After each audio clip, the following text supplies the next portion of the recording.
Hi, I'm Mallory, and today we're going to be talking about brow mapping, specifically brow mapping for the ombre procedure in permanent makeup. Everybody's favorite videos to watch are brow mapping videos because it can be tricky. We have so many other videos on brow mapping and different techniques and styles, and you can check those out, but this is just the way I like to do it. So here's my tray of all the tools that I'll use during brow mapping.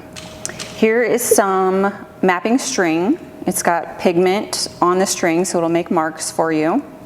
We've got some cotton rounds, and I sprayed a little bit of green soap and water on there. We've got some micro Q-tips, and I like to kind of wet the end of the Q-tip if I need to make some precise changes. We have some white paste that I used with an angled brush, some tweezers, some alcohol to clean off the brows. I've got brow pencil and some powder as makeup to fill in the brows first.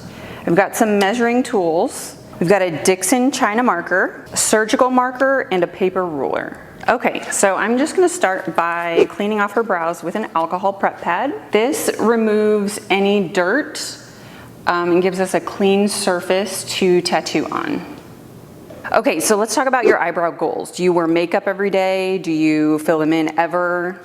I don't. I hardly wear makeup. Okay. So keeping them nice and natural. If you do ever wear makeup, do you use like a pencil or a powder, or you just never fill them in?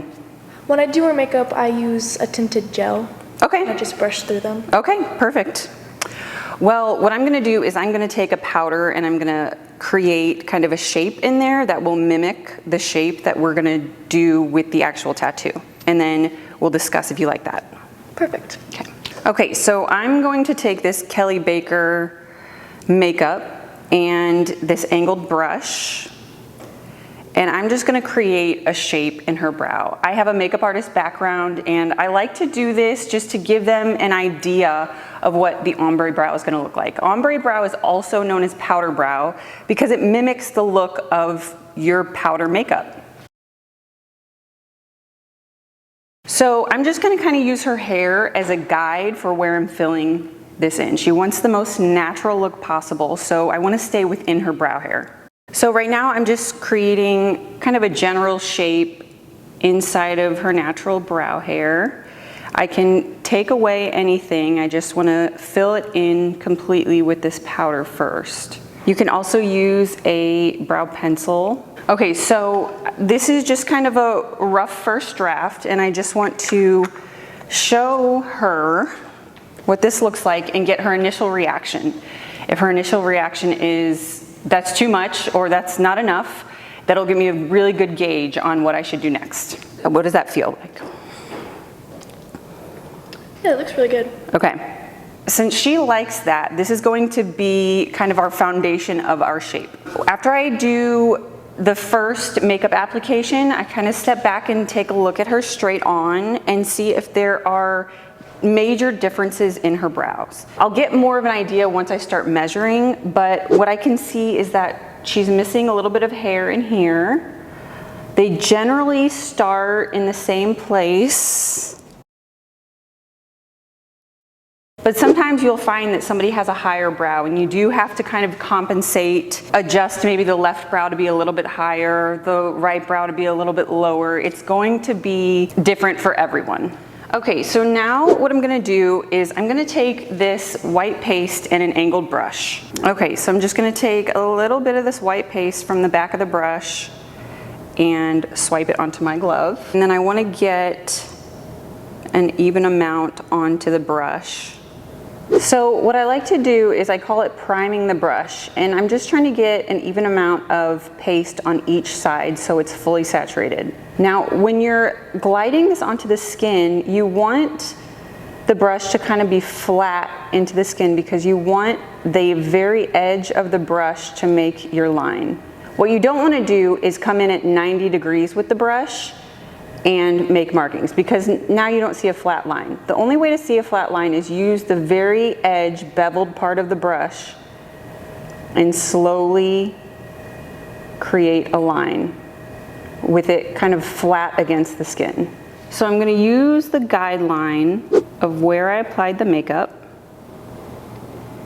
and start sculpting the bottom. So this is like concealer. You can also use concealer. You're using a flat angled brush to kind of smudge it on. The reason that I do this is, one, to give me a better idea of what the shape will look like, but two, it helps me determine where my actual baseline is. You'll see once I put my black on there, you'll know exactly where to start tattooing.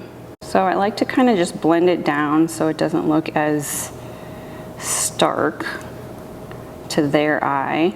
And this is going to be adjusted. Everything right now is just kind of a rough estimate of where everything is going to lay. Right now I'm using a precise Q-tip because I can tell I went a little too high with the white, so I'm just kind of rubbing it away. So I'm really trying to shape that hair. Okay, so now I want to show her that baseline and explain to her that that's where I will not be tattooing. That is my guide for her, the bottom line of the tattoo. Take a look at that and see if that seems about right.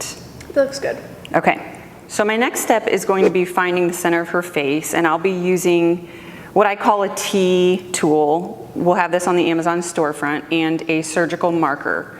Now this marker has a thick side and a fine tip, and I'm going to be using the fine tip. What's cool about this is it kind of sits at the top of the nose, and it can kind of give you a guide to where the center of the face is. Now, not everyone's nose is centered in the center of their face, so you have to kind of decide based on your client if their bone structure is actually in the center.